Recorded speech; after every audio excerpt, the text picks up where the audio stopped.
तो आज मैं उन्हीं सवालों का जवाब देने आई हूं कि आर्टिकल 370 हटाने के बाद गवर्नमेंट ने क्या क्या किया है।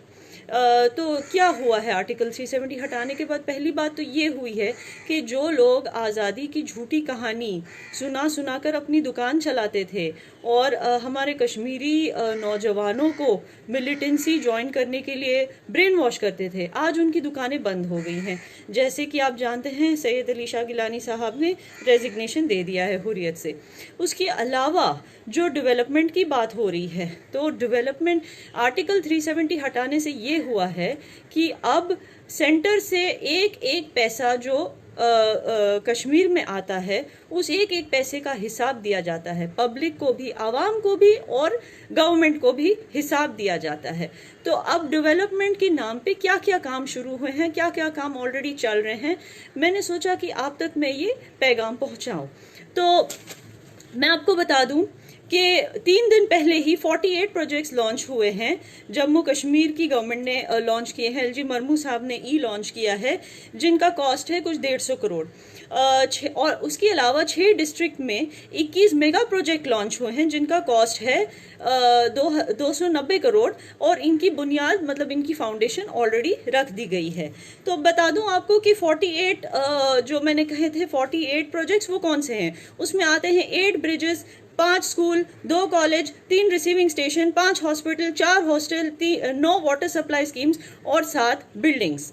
इसके अलावा जो 21 मेगा प्रोजेक्ट्स की मैंने बात की थी, वो है 50 बेड का आयुष हॉस्पिटल कुपवारा में, 2 हॉस्पिटल कुलगाम और सोपोर में, 2 ट्रांजिट अकोमोडेशन शोपियन और कुपवारा में, 5 road projects, 2 water supply schemes, 1 12 megawatt का hydro electric project, 2 colleges, 4 building, 1 indoor stadium और बॉर्डर एरियाज में कम्युनिटी बंकर्स। इसके अलावा जो काम ऑलरेडी चल रहे हैं, जैसे जेड मोर टनल जो है, उसका कंप्लीशन है जून 2021 में। उसके अलावा जोजिला पास जो है, जिसका कंप्लीशन है 2026 में।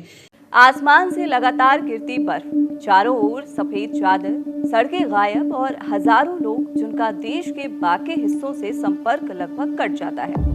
हर साल कश्मीर और लद्दाख के बीच कुछ ऐसा ही देखने को मिलता है, लेकिन अब हिमालय के इन बर्फीली चोटियों के नीचे भारत ने एक ऐसा रास्ता बना दिया है जो आने वाले दशकों में देश की तस्वीर बदल देगा। करीब 13 किलोमीटर लंबी जोजिला टनल, करीब 6500 करोड़ की लागत, एक ऐसे सुरंग जिसे सिर्फ एक इंफ्रास्ट्रक्चर प्रोजेक्ट कहना शायद इसकी अहमियत को कम करके आंकना होगा। ये सुरंग सिर्फ पहाड़ को चीर नहीं रही, ये मौसम की सबसे बड़ी चुनौती को भी चुनौती दे रही है। ये सिर्फ यात्रा का समय कम नहीं करेगी, ये भारत की राष्ट्रीय सुरक्षा, लद्दाख की कनेक्टिविटी, पर्यटन, व्यापार और अमरनाथ यात्रा के भविष्य को भी बदल देगी। और सबसे बड़ी बात, इस प्रोजेक्ट का फाइनल ब्रेक थ्रू अब पूरा हो चुका है, यानी सुरंग के दोनों सिरे अब आपस में जुड़ चुके हैं। ये दोनों सोनमार्ग और लद्दाख को साल भर की कनेक्टिविटी देंगे। उसके अलावा जो काम जिनकी कंप्लीशन इसी साल होने वाले थे, मगर शायद थोड़ा डिले हो जाएंगे पैंडेमिक की वजह से, वो है 356 किलोमीटर की Jammu Baramulla railway express track, जिसकी जो फिरोजपुर डिवीजन के द्वारा अपने इंडियन रेलवेज के नॉर्थन जोन से कनेक्टिविटी कर देगा कश्मीर की।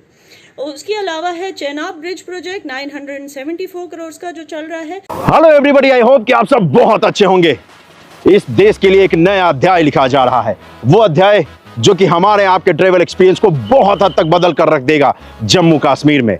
इस नए कश्मीर का एक उदय आप देखने जा रहे हैं, जहां पर आज माननीय प्रधानमंत्री जी द्वारा चेनाब ब्रिज के साथ साथ जम्मू और माता कटरा वैष्णो देवी से श्रीनगर जाने के लिए ट्रेन की सर्विस भी मुहैया कराई जाएगी, जिसकी मदद से आप 6 आवर की जगह 3 आवर्स में ही ट्रेवल कर पाएंगे इस नए रेलवे लाइन की मदद से, जो कि बनाया गया है। और यकीन मानिए, इस रेलवे लाइन के हिस्से को जब आप देखते हैं तो ये इंजीनियरिंग का जीता जागता नमूना है, वो एग्जाम्पल्स जो कि हम भारतीयों ने सेट किया है। और दुनिया भर में रह रहे भारतीयों को आज गर्व महसूस हो रहा होगा, क्योंकि आज कश्मीर की वादियों को चीरता हुआ एक वंदे भारत ट्रेन जाएगा, और वो भी जब चेनाब ब्रिज को क्रॉस करेगा तो दृश्य कमाल का होगा, और इस दृश्य को हम और आप जरूर देखेंगे।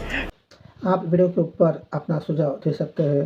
आपको वीडियो किस तरह की चाहिए कमेंट बॉक्स में ज़रूर बताइए। चैनल को लाइक, शेयर और सब्सक्राइब कीजिए। जय हिंद।